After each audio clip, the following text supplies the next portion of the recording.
Alors, disons le champion de l'humanisme, Kant, même lui, avec une opération très fine, il avait commencé quand même, tout en unifiant toutes les ombres sous les titres, sous cet universel qu'est l'humanité, donc tout en unifiant en théorie, et encore en théorie, mais avec une opération fine, comme j'ai dit, en, en prenant n'importe quelle singularité, un homme quelconque, un tel, comme exemple de l'humanité. Donc, bien qu'il n'y aura jamais une adéquation totale d'un exemple au modèle idéal. Donc, la mise, on sait, avec une, en supposant une pluralité illimitée des atomes, des monades, il avait prévu toutes sortes de gammes de couleurs et, disons, de notes ou mélodies décomposées et plus ou moins. Voilà. Y a-t-il des différences radicales ou des différences de degré? C'est la question bergsonienne.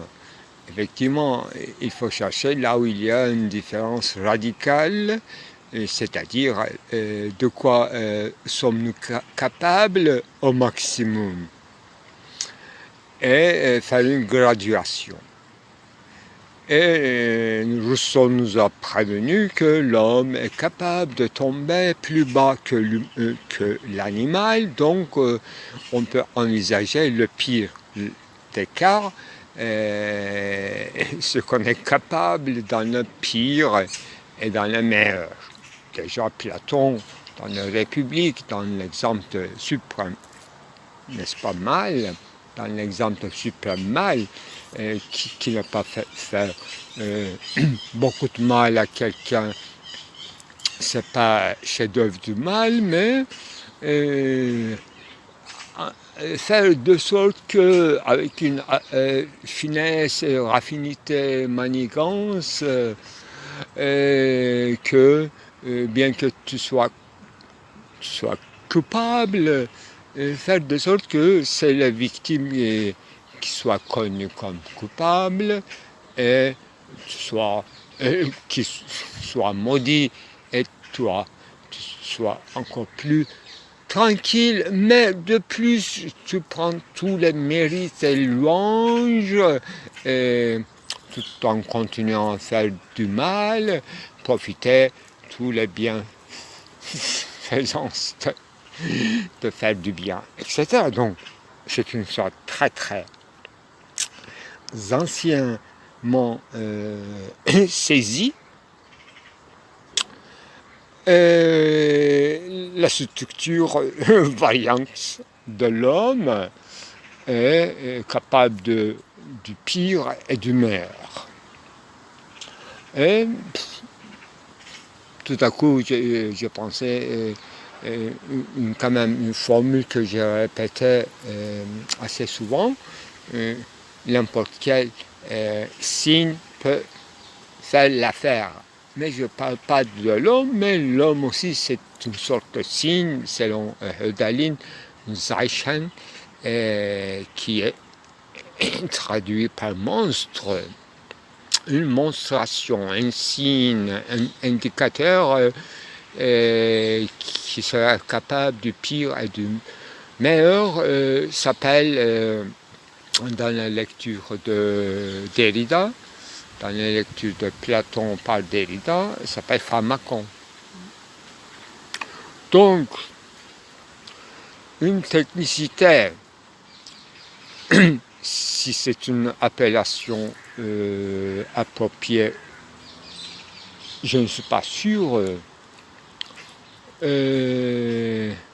parce qu'il s'agit, parce qu'il devrait comprendre aussi cette notion, la magie et tout ce qu'on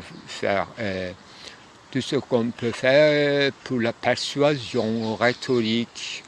Donc d'une chimie et d'une alchimie et d'une disons gouvernance ou affectance, disons, à distance. Il y avait un mot quand même que j'ai remarqué dans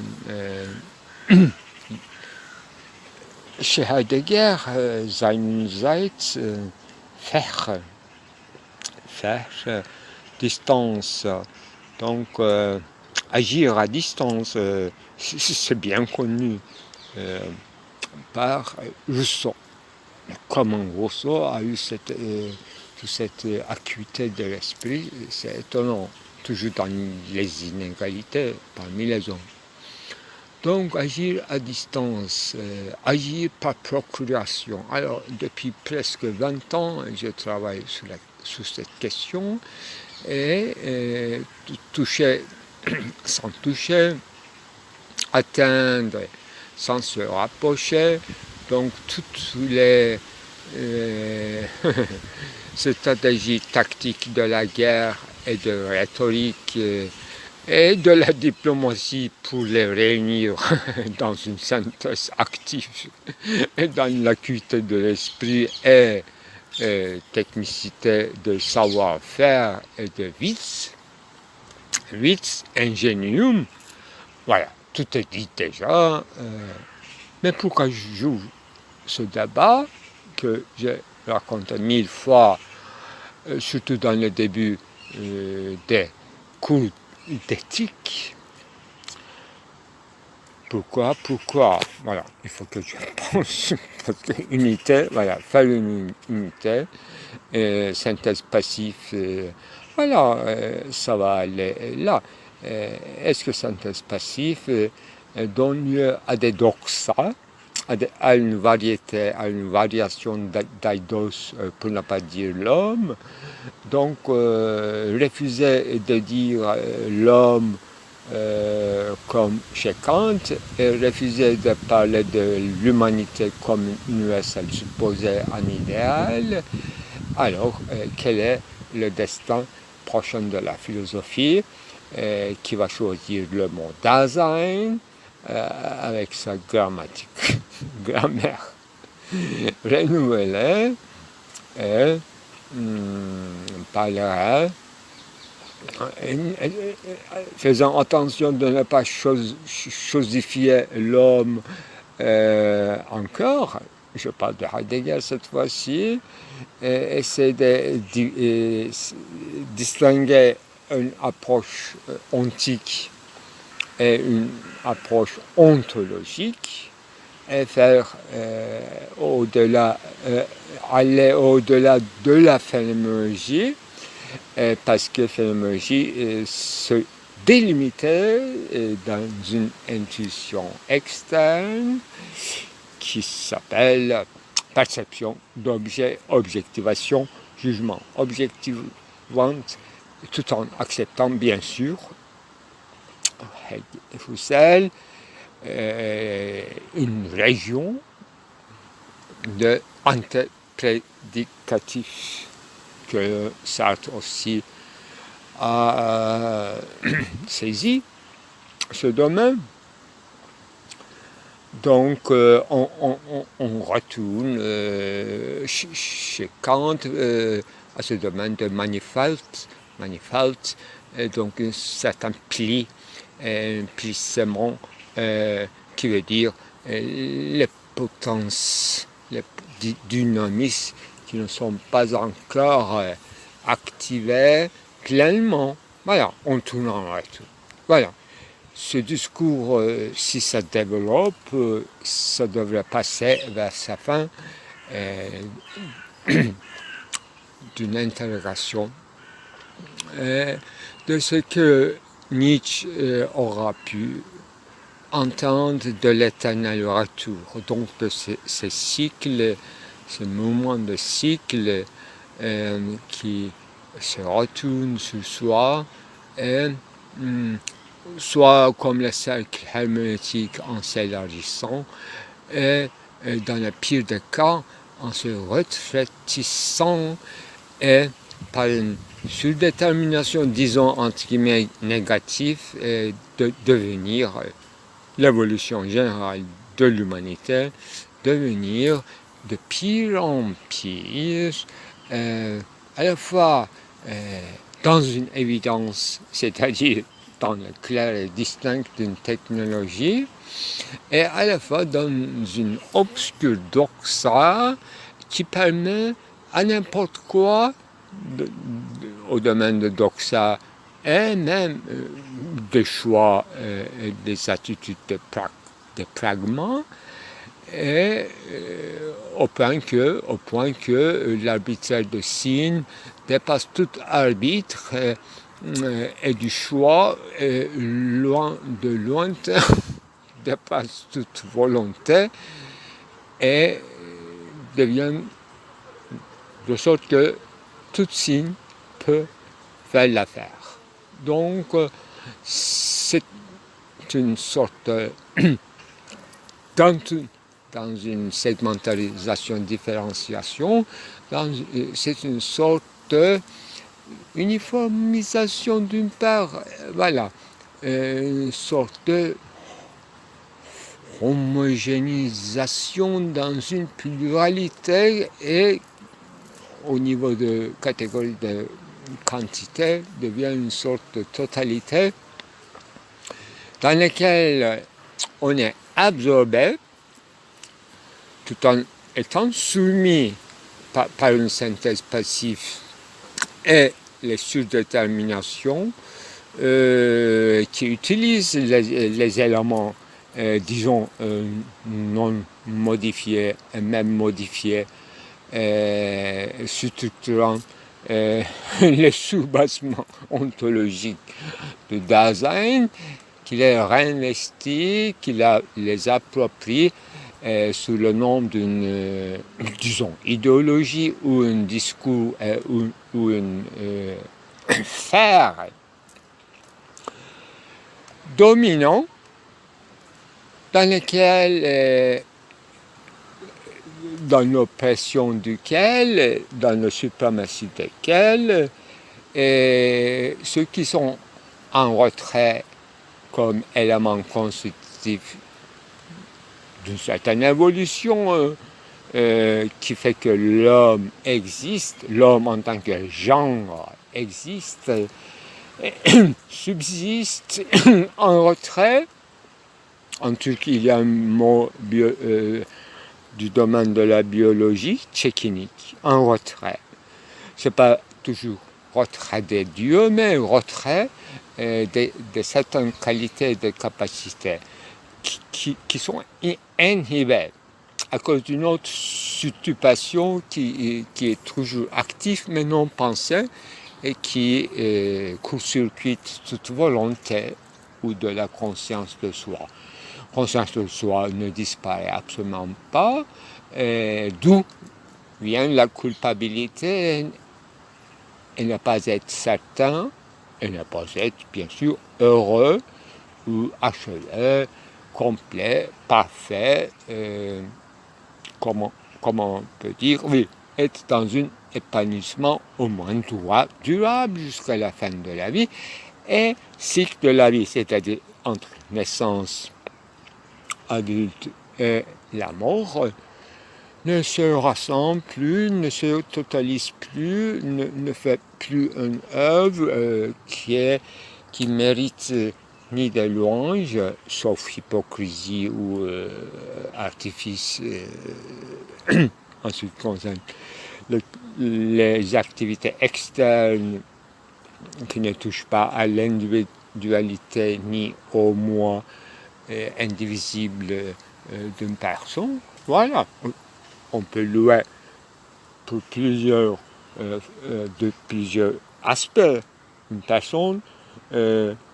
Personne n'est blâmable, bien sûr, mais en ce qui concerne personnalité, ce qu'on appelle la considéré dans sa totalité et dans sa globalité, dans son ensemble, si c'est possible, il devrait y avoir n'importe quelle unité, comme n'importe quel roman qui commence et qui finit, on appelle ça une unité de roman.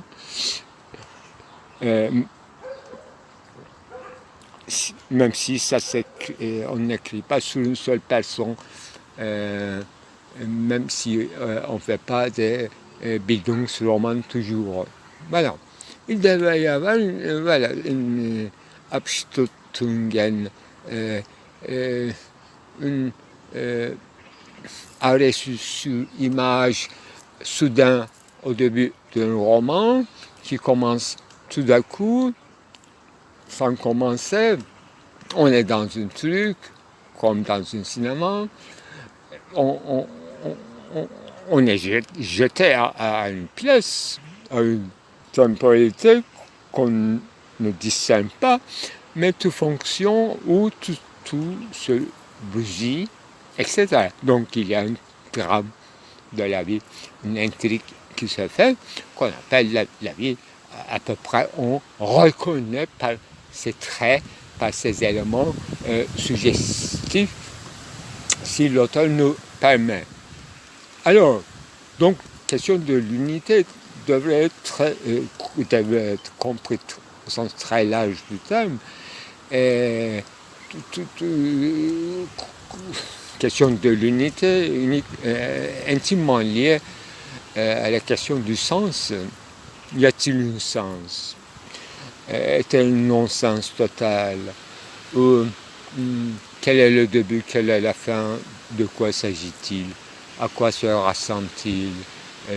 Voilà, toutes ces questions viennent de ne pas pouvoir synthétiser. Alors, les éléments dits épars, surdéterminés, vidés de leur contenu, renversés dans leur sens et dans leur usage, et dans une activité, donc malmenée, mise en standing, qui est devenue vraie réalité, etc. Tout ce retournement doit être non pas mis en parenthèse, pas du tout, pour chercher les bases pures de l'humanité qui serait toujours spirituelle, vie ou une biothéoréticose. Nous allons, enfin moi étant n'ayant qu'une seule vie théorétique, même moi, j'ai une affreuse difficulté de me réunir, même dans un type de pensée cristalline. C'est au prix d'un énorme effort qui peut se réaliser, une exquise et encore pire, le mettre, le présentifier en une certaine compréhension, ça demande encore des efforts émotifs ou même physiques, efforts qui prennent du temps.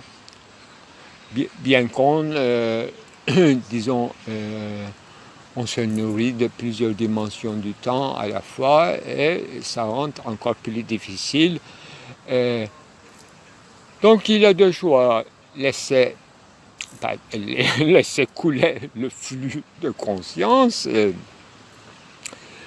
donc rien ramasser, rien réunir, n'a pas essayé de synthétiser, n'a pas en faire une tâche telle que un travail avec les matériaux sous la main.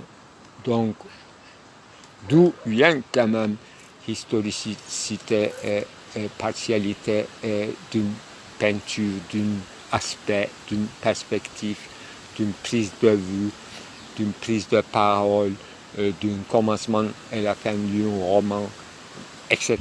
Perspectivisme intimement lié à notre finitude, et soit on serait complètement subordonné à un schéma déjà tracé, de style néo-platonicien, de style de etc. Enfin, je peux nommer toutes ces ontologies et de théologie, théosophie et de manichéisme, etc. Qui sont de quoi, parfois, des consolations philosophiques au sens large du terme, au sens personnel plutôt. Je peux me consoler d'un type de construction, ceci ou cela. Le mot consolation, effectivement, Boétie et Avincent avaient utilisé comme une notion critique portée à ces systèmes de philosophie et pour privilégier, pour porter quand même, enfin, doute sur ces constructions. Alors, enfin, donc, consolatio, inconsolable, comment consoler l'inconsolable, s'il y a quelque chose à consoler. Donc Freud disait, au lieu de mot consoler, rationalisation. On rationalise, on se justifie. Et Nietzsche disait que comment ça se fait que la vie est devenue quelque chose qui a besoin d'être justifié. De quel droit? Parce que cette fois-ci, justifié, salaire, c'était devenu une rhétorique chrétienne à la portée de tout le monde. Voilà. Tous ces, disons, dérivations du sens des mots et des procédés. On revient au départ. Ça se détermine, ça se vide. Il y a des interactions négatives, comme on disait, voilà, inférence négative, inférence sur quoi, et parfois positive, qu'on économise du temps et du vécu et de mauvaises expériences, et on peut aller très très vite. C'est ça la personne individuum finalement. Et on dit finalement, en ce qui concerne nouvelle conception de l'espace, que chacun peut choisir un moyen de transport pour aller à l'autre bout du cosmos, mais la durée ou la distance va se varier selon chaque personne. Donc selon le moyen de mobilité, comme disait Ebbewald, s'il pensait ceci, je ne suis pas sûr, Baywerk, avec son Arbeitung, comme disait Freud, comment tu travailles sur le matériau psychique et par ce prolongement devient matériel. Ta maison, tes meubles, tes accessoires, tout ce qui est ustensile qui te sert tous les jours, au sens de, si tu as cette orientation, au sens de ton développement et de ton voilà, je dirais ton expérience intérieure, il faut comprendre ça comme une architecte intérieur, voilà. C'est une sorte d'architectonique finalement. Ça se passe toujours la vie à travers les matériaux beiwerk.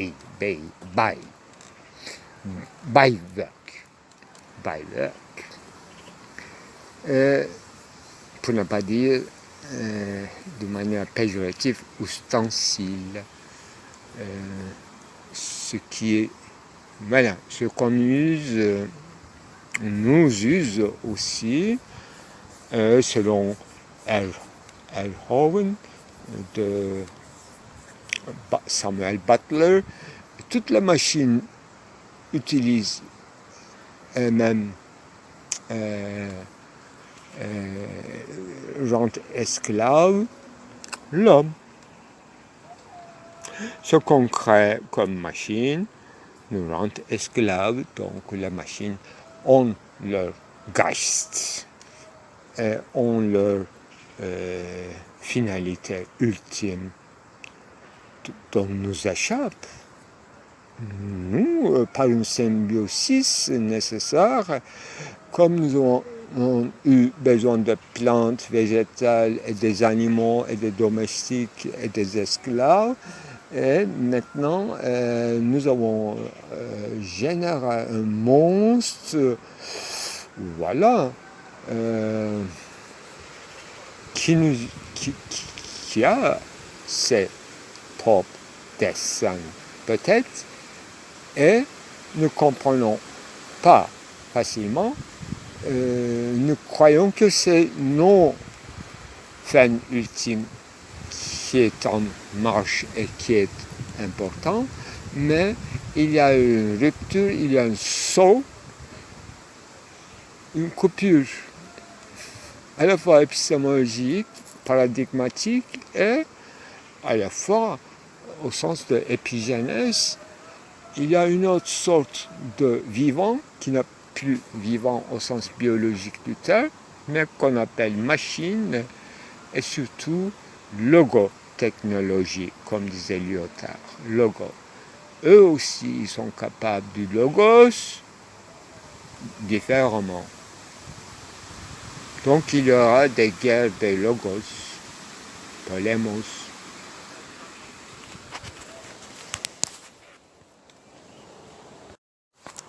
Alors, dans cette désordre, il faut procéder par ordre. Mais ça, si on procédait par ordre, on dirait que à la mer étant donnée, nous aurons un indéterminé, l'un indéterminé, sans support autre que support familial et support état civil.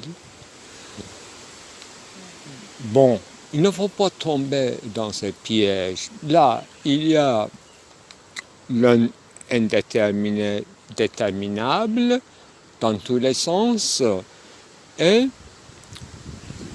sans orientation, très vite orienté en usant, c'est une citation de Rousseau encore, en usant des moyens, toutes sortes de mimiques, agoujouk, clin d'œil des gens, des choses, quasi parasympathiques, au sens biologique du terme, neurologique et phénoménal.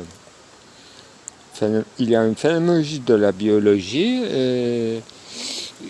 qu'on peut observer. Voilà, agir par procuration. Et être économe parce qu'il est faible.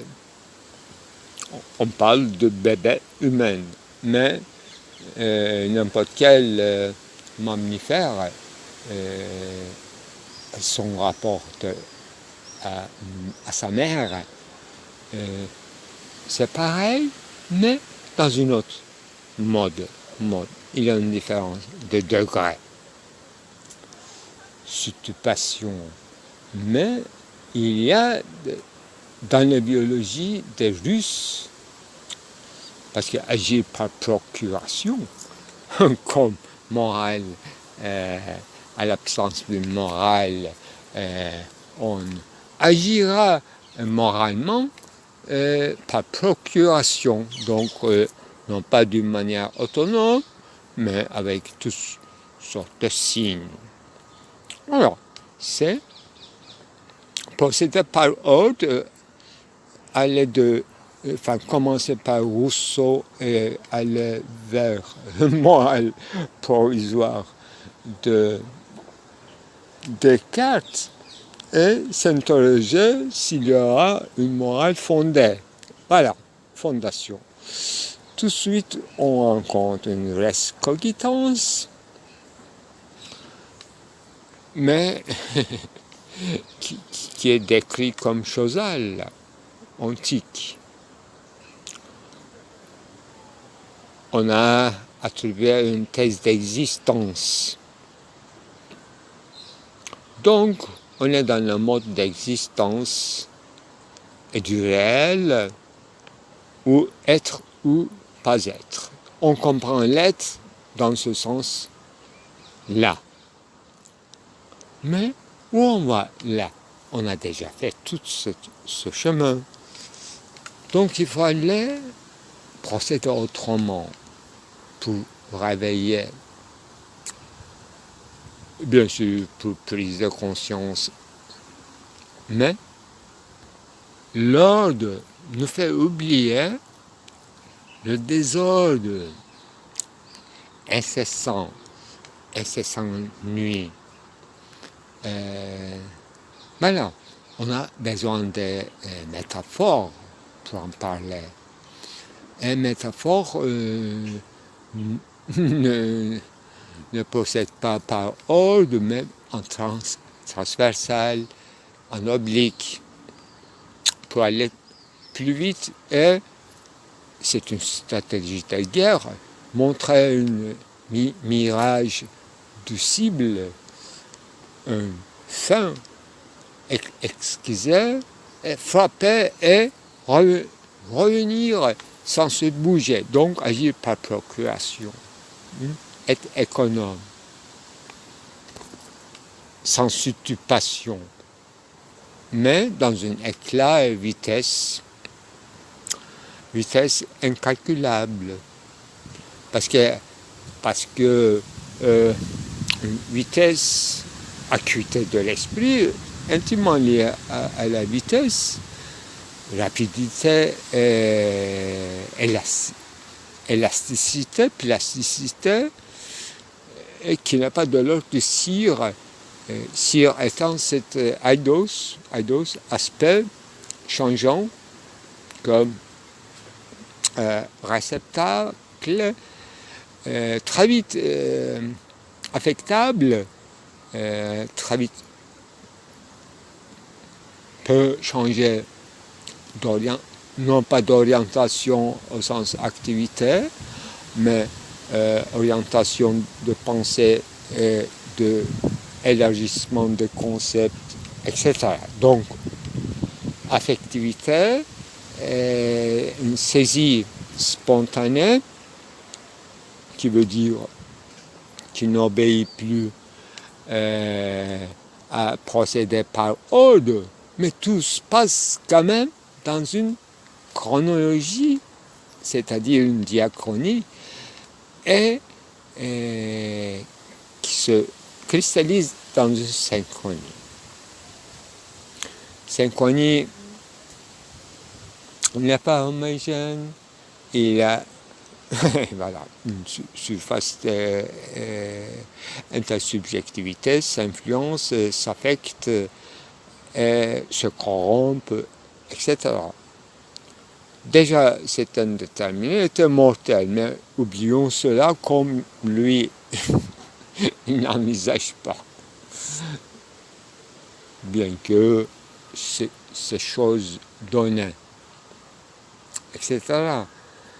Mais posséder parole veut dire être fragmenté et laisser le temps au temps pour que la donation se forme dans une forme. Je crois que si Hosselmann, Robert Hosselmann en parle, il compare Johann Sebastian Bach et Beethoven. Et est-ce qu'il y a des travaux plus spécialisés qui comparent ces deux grands musiciens, compositeurs? Mais son approche est très très intéressante parce qu'il finalement, en tant que musicien, il parle avec les termes de temps et de rapidité, vitesse, rythme. Et la chose importante, c'est que Bach avait une facilité de composer des musiques. Et Bach, chez Beethoven, n'était jamais sûr que cette œuvre est finie et va se finir. Moi, avec quelques considérations de Gilles Deleuze concernant l'époque de Baroque et Leibniz, calcul infinitésimal que je reproche avec la musique de l'art de fugue de Bach. Donc je comprends que quand Bach commençait à composer, il avait déjà commencé à composer. Il savait quoi faire et comment ça va finir. Parce que ça va toujours de la même façon dans une série. Toujours la même chose et toujours différente. Parce qu'il fait partie d'une série. Chaque œuvre, comme fragment, fait partie d'un mouvement qui est déjà commencé, qui ne peut pas s'arrêter. Impossible que ça s'arrête. Sinon, la musique n'existe pas pour Bach. Il n'y a que de nouveautés, il faut chercher ailleurs. Il faut dans les interstices, dans les liaisons, tout est liaison, tout est continuité et arrêt et tout recommence et tout se varie. Donc une musique sérielle qui est l'art de fugue et qui va dans le rythme de l'infini et tout est renvoyé. C'est la citation de Gilles Deleuze. Pour l'époque, avant Kant, tout est renvoyé à l'infini. Ce qu'on appelle l'époque de l'infini, c'est ça, Ewigkeit. C'est sous une ordre éternelle, cosmique, qui est déjà commencée, qu'on ne peut pas arrêter, qui se renouvelle, comme disait Descartes. Mais je ne crois pas que Descartes soit si honnête que ça. J'imaginais toujours que la réponse de création continuelle de Descartes, c'était une réponse rhétorique à une question de théologien. Mais ça peut être vraiment honnête aussi, parce qu'il fait partie quand même de l'époque de l'infini, mais il a des doutes. C'est ça sa grande différence. Ça ne suffit pas pour être, à mon avis, je ne suis pas celui-là moi non plus. Est-ce que l'homme baroque était sûr de soi?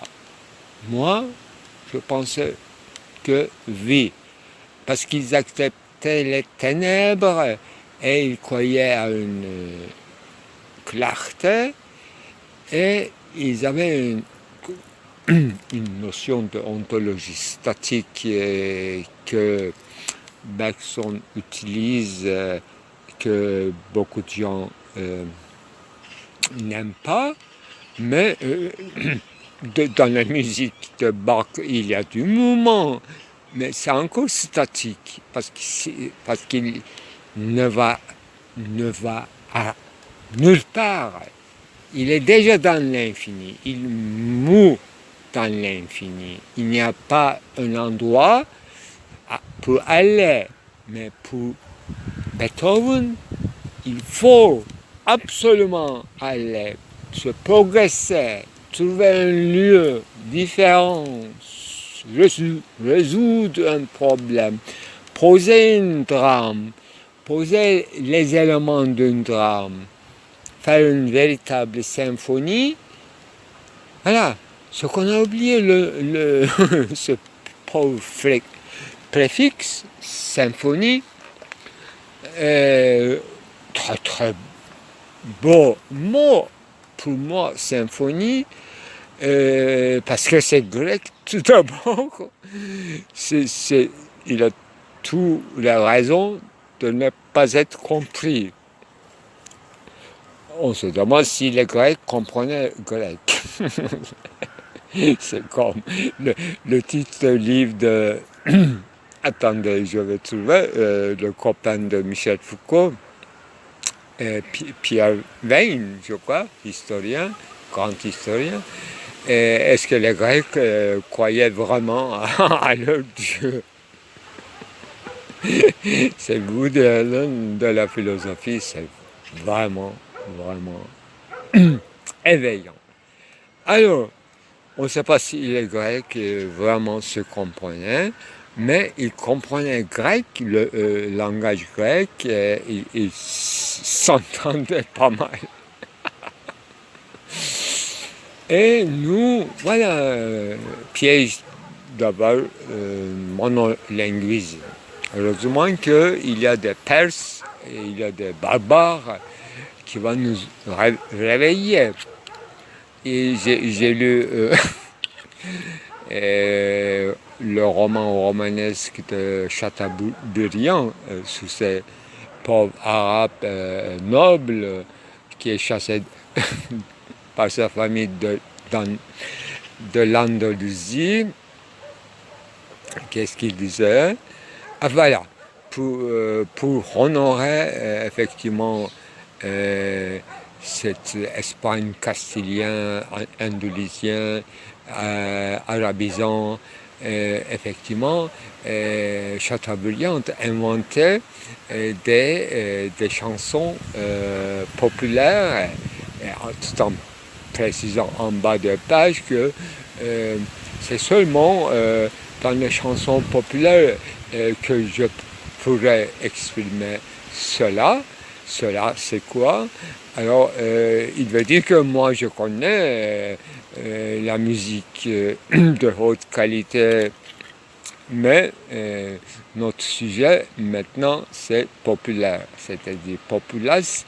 Là, effectivement, toutes les dires, sagas, légendes, anecdotes se mélangent. Il y avait un vers dans ces chansons que Chateaubriand a inventé pour la gloire de l'Espagne, des Arabes et de toute l'humanité. Et c'est un épisode grécisant. Quelqu'un disait que cette femme grecque qui a fait commencer la guerre de Troie. Effectivement, on comprend, en bas de page, toujours, il s'agit de Hélène. On n'a pas nommé. Donc, parce qu'elle voulait être la plus belle aux yeux des hommes, et on a fait un concours de beauté mythique et la guerre éclata. Et Troie, on sait que c'est avec la Troyen, c'était des Perses. Voilà, qu'est-ce que je voulais dire? Voilà, les guerres barbares. Heureusement qu'il y a des Perses. Pour les Grecs, il y a heureusement des Spartiens contre les Athéniens. Et heureusement qu'il y a eu des Athéniens. Heureusement qu'il y a des Alexandrie.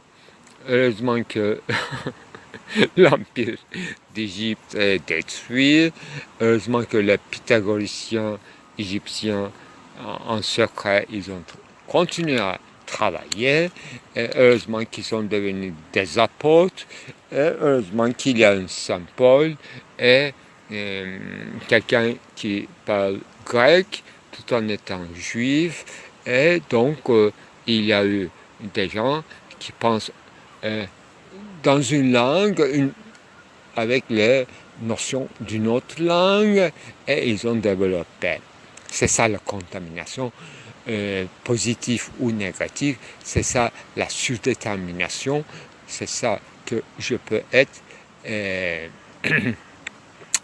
en ordre pour la raison non pas seulement pédagogique, mais profondément historique et même ontologique. Mais avec les exemples de la phénoménalité, bien sûr. Mes exemples, est-ce que c'est fractal, c'est-à-dire comme Kant, à partir de n'importe quel exemple humain, on peut aller directement à la notion de l'humanité? Je ne suis pas sûr. Je ne suis pas sûr. Voilà.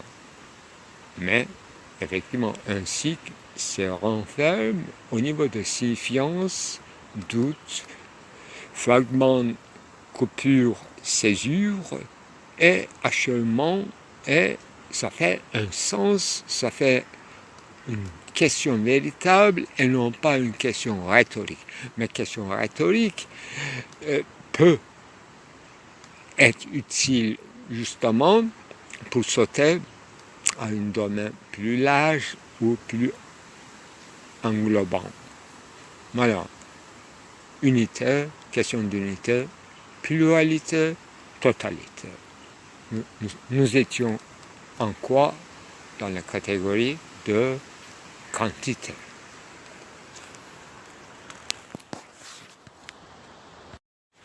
Quelle question est plus importante selon vous? Première question, c'est sérieuse. Est-ce que Johann Sebastian Bach se rappelait l'œuvre qu'il a composée il y a 2 ou 3 mois, disons 4 ans? Est-ce qu'il y avait une importance pour lui qu'il se souvient du nom, du titre qu'il a donné, ou ça durait combien de temps et ça se passait quoi dans sa tête et dans la notation? Voilà. Et est-ce qu'il était soucieux,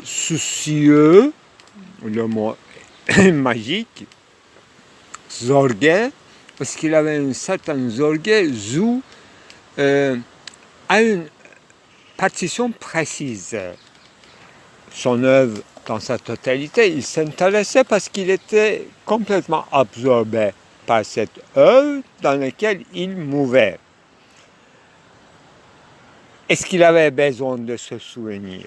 Ouais, moi, je suis assez curieux de savoir s'il avait soucieux, s'il était inquiet en ce qui concerne une seule œuvre, une seule partition perdue. Est-ce qu'il l'inquiétait?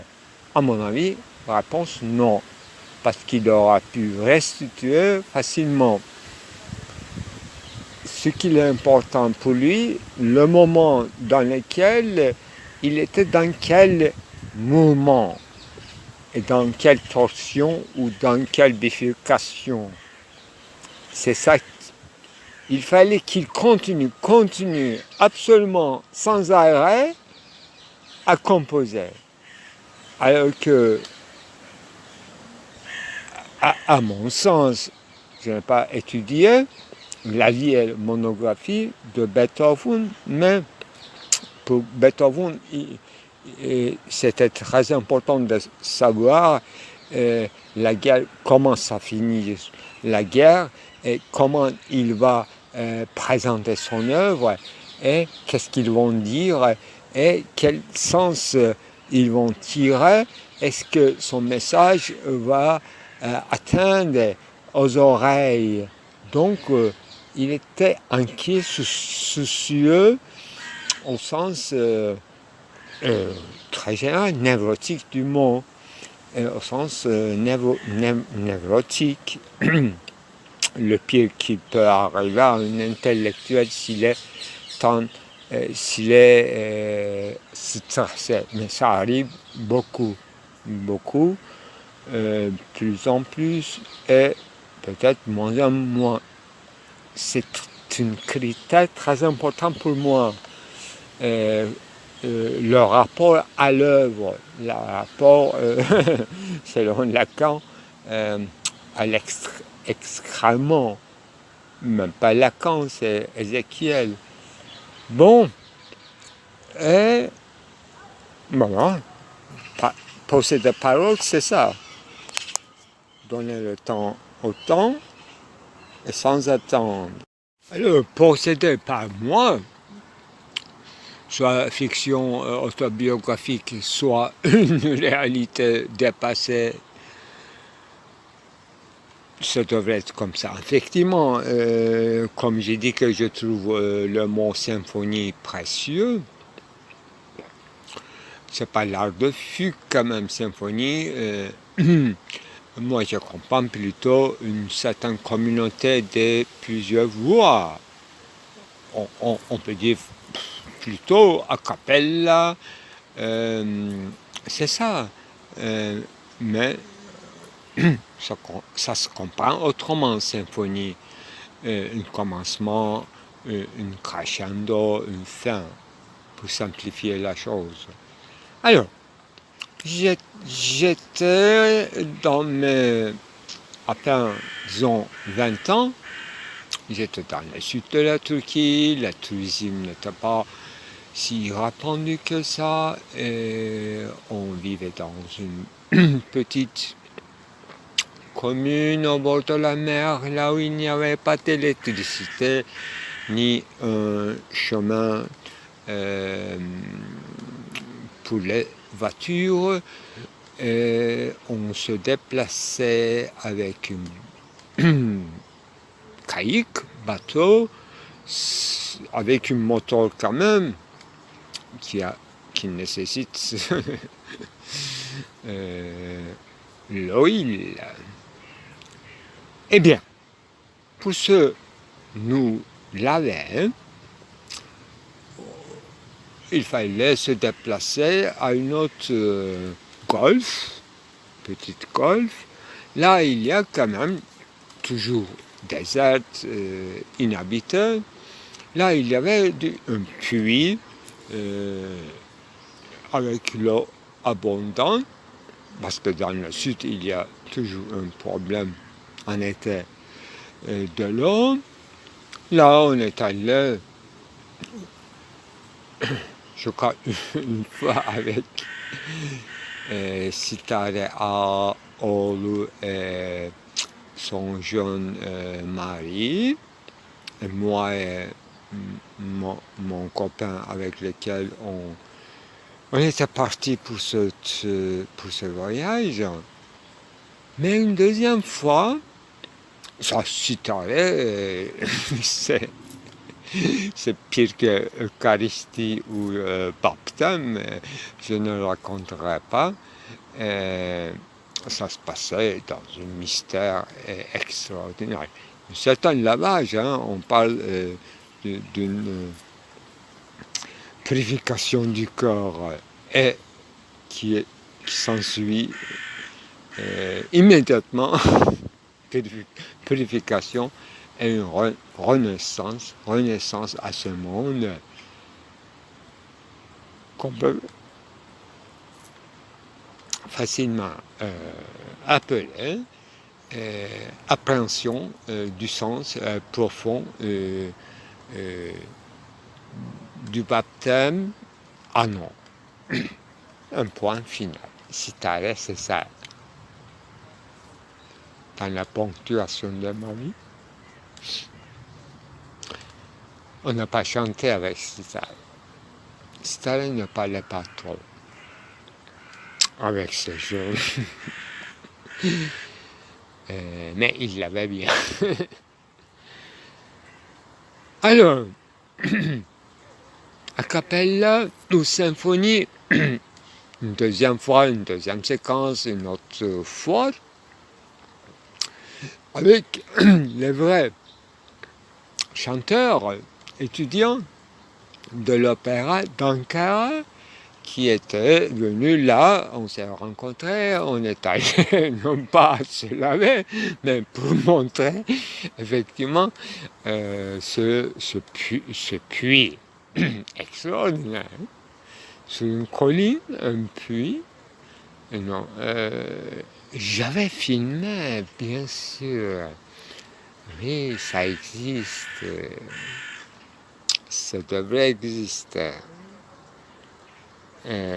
Non pas le puits, mais quand même le Valais, agriculture et grand puits de loin, du haut du colline. J'avais fait un zoom sur ce grand puits pour l'agriculture.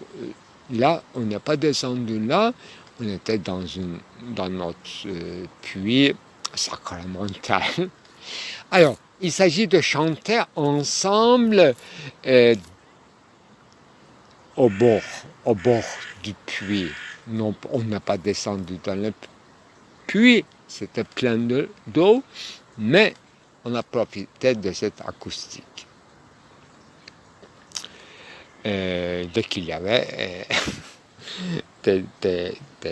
quand même des spécialistes du chant, et moi seulement, je m'exerçais jusqu'à là dans la salle de bain en profitant de l'acoustique. Voilà, symphonie, c'est pour moi non pas seulement a cappella au sens technique du terme, mais chanter ensemble et dans une forcément dialectique ou contrepoint, en respectant, en étant effectivement avec le mot, concept nouvellement acquis par moi, Welthaltnis, en liaison, en symphonie, respectueux,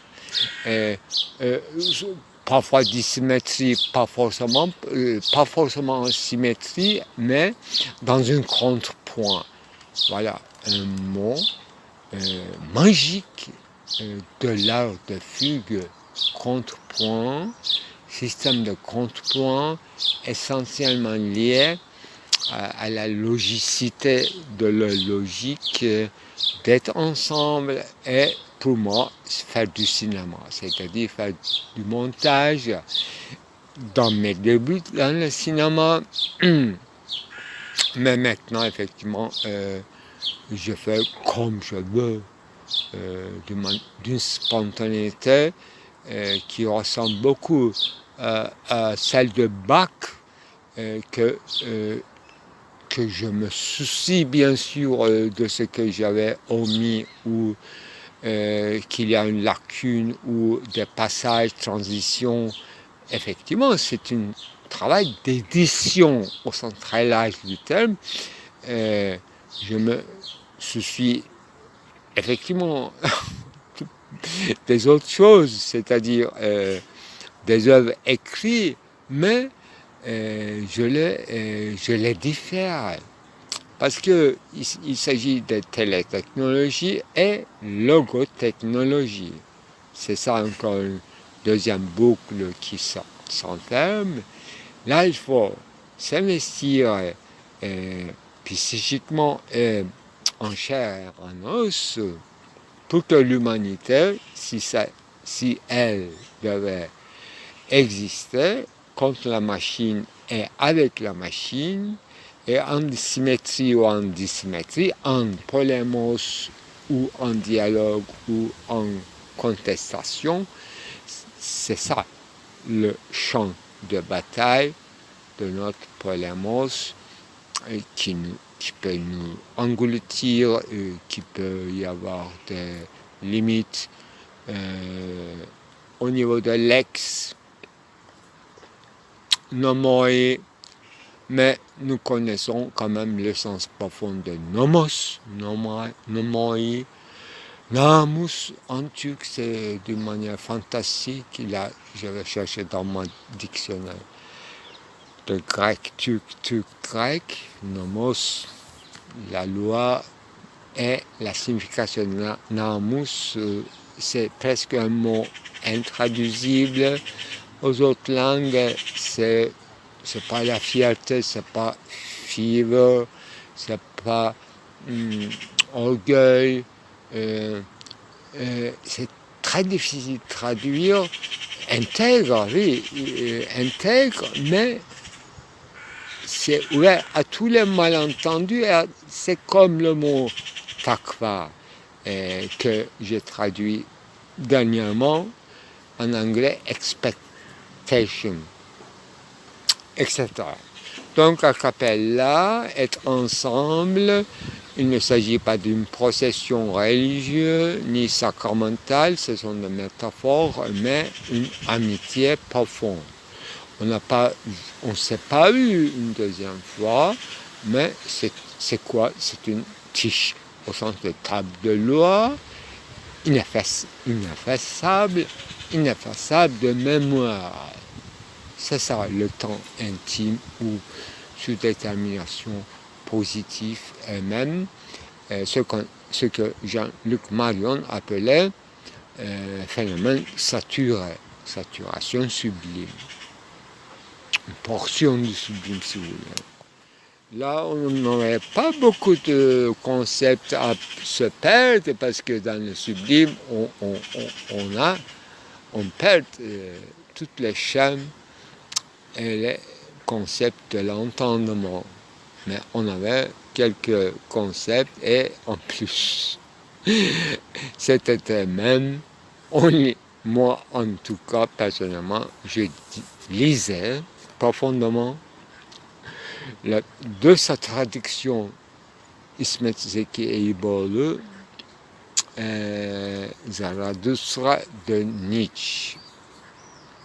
Donc, tout est perdu. En même temps, aujourd'hui, j'ai vu une affiche sur laquelle c'était écrit une pièce de théâtre, donc dans la municipalité, la philosophie du totem. Inimaginable comme le titre d'une pièce de théâtre dans le cadre de la municipalité d'Istanbul, c'est inacceptable.